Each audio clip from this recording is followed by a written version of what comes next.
Everyone welcome to our channel. So మెంతులు ఆరోగ్యానికి చాలా మేలు చేస్తాయి. ఇంకా మహిళలకు మరీ మంచిదండి. రోజు తీసుకుంటే చాలా మంచిది. ఇంకా బాలింతలకు మెంతికూర పప్పు మెంతులు ఎక్కువగా తినిపిస్తే పాల ఉత్పత్తి పెరుగుతుంది. ఇంకా గర్భిణీలకు ప్రసవాన్ని సులభంగా చేస్తుంది. ఆడవాళ్ళ కేశాలు అయితే ఊడిపోతూ ఉంటాయి, జుట్టు మొత్తం రాలి తెగిపోతూ ఉంటుంది. వాటికి కూడా మనమైతే మెంతుల్ని యూజ్ చేయొచ్చు. సో మెంతులు చాలా ఉపయోగపడతాయి, కానీ చేదుండడం వల్ల ఎవ్వరు తీసుకోరు. కొలెస్ట్రాల్తో బాధపడేవారు రోజుకి 10 నుంచి 20 గ్రాముల మెంతులను నీళ్ళలో లేదా ఇంకా మజ్జిగలో కలిపి తీసుకుంటే కొవ్వు కరిగి ఇంకా బరువు తగ్గుతారు, హెల్దీగా ఉంటారు. మధుమేహం ఉన్నవారు కూడా మెంతుల్ని రోజుకి 3 సార్లు తీసుకుంటే డయాబెటిస్ అదుపులో ఉంటుంది. మనం వంటింట్లో నిత్యం అందుబాటులో ఉండే మెంతులు కేవలం ఆరోగ్యానికే కాదండి, అందానికి కూడా ఎంతో మేలు చేస్తాయి. ముఖ్యంగా వీటిలో అధిక మోతాదులో లభించే విటమిన్ సి, పీచు, ఐరన్, పొటాషియం ఇంకా ఆల్కలాయిడ్ వంటి పోషకాలు చర్మాన్ని జుట్టుని ఆరోగ్యంగా ఉంచుతాయి. మెంతి పొడిని గోరువెచ్చని పాలతో కలిపి మెత్తని మిశ్రమంలో చేసుకోవాలి. మెంతుల్ని ఒక 2 టేబుల్ స్పూన్స్ తీసుకొని జస్ట్ లైట్ గ్రైండ్ చేసుకోవాలి. కొంచెం బరసగా ఉండాలండి పిండి అనేది.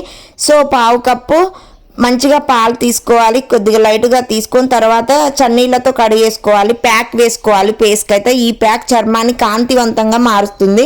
యాంటీసెప్టిక్, యాంటీ ఇన్ఫ్లమేటరీ లక్షణాలు ఉండడం వల్ల మొటిమల్ని ఇంకా వాటి తాలూకు మచ్చల్ని నివారిస్తుంది. స్కిన్ గ్లోయింగ్, ముడతలు ప్రభావం కూడా తగ్గుతుంది. మెంతులతో మన జుట్టుకు కొత్త కాంతులు వస్తాయి. నిత్యం మనం వంటింట్లో ఉపయోగించే మెంతులు కూరలకు మంచి రుచినిస్తాయి.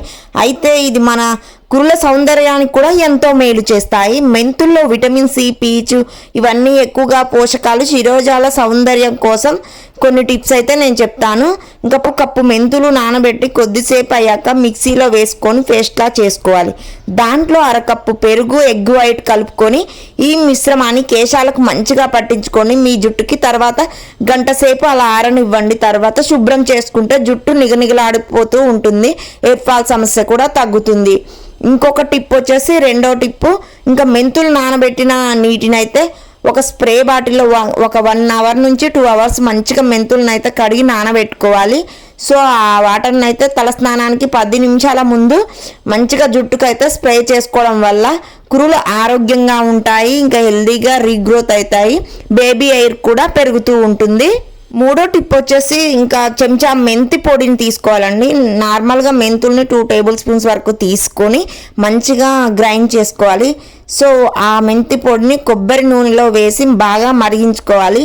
ఇంకా ఆ నూనెను చాలా స్కాల్ప్పై బాగా మర్దన చేసుకుంటూ మంచిగా అప్లై చేసుకోవాలి హెయిర్కి అయితే ఆయిల్ని. సో అలా అప్లై చేసుకోవడం వల్ల బ్లడ్ సర్క్యులేషన్ మంచిగా జరిగి ఇంకా జుట్టు ఒత్తుగా పెరుగుతుంది, రీగ్రోత్ అవుతుంది, రిలాక్స్గా రిలీఫ్గా ఉంటుంది. సో ఖచ్చితంగా ఇంకా మనకి ఎలాంటి హెడ్ఏక్ కానీ, ఇచ్చింగ్ కానీ, డాండ్రఫ్ కానీ ఇలాంటి సమస్య అయితే ఏమీ ఉండవు కూడా. సో ఖచ్చితంగా మనకేమన్నా ఇచ్చింగ్, డాండ్రఫ్ సమస్య ఉన్నా కూడా ఈ మెంతులలో ఉండే ఇంకా చుండ్రు, దురద అనే బ్యాక్టీరియా కూడా అస్సలు రాదు. ఫంగల్ ఇన్ఫెక్షన్స్ కూడా అస్సలు ఉండవండి ఇందులో ఉండే చేదు ఇంకా బ్యాక్టీరియా వల్ల. సో చాలా హెల్త్కి అయితే మంచిది. ఈ మెంతుల్ని చాలా మంది వంటింట్లో స్కిప్ చేస్తూ ఉంటారు.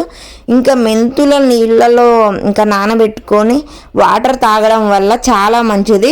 మీరు ఎలాంటి ఒత్తిడికి గురవ్వకుండా ప్రశాంతంగా ఉండడానికి ప్రయత్నించండి. ప్రతిరోజు మనం తీసుకునే ఆహారంలో పాలు, పెరుగు, పన్నీరు, ఎగ్స్, డ్రై ఫ్రూట్స్, ఇంకా యాపిల్స్, కొబ్బరి వంటివి ఉండేలా చూసుకోవాలి. వీటి వల్ల జుట్టు ఆరోగ్యంగా ఉంటుంది. నువ్వులు ఎక్కువగా తినండి.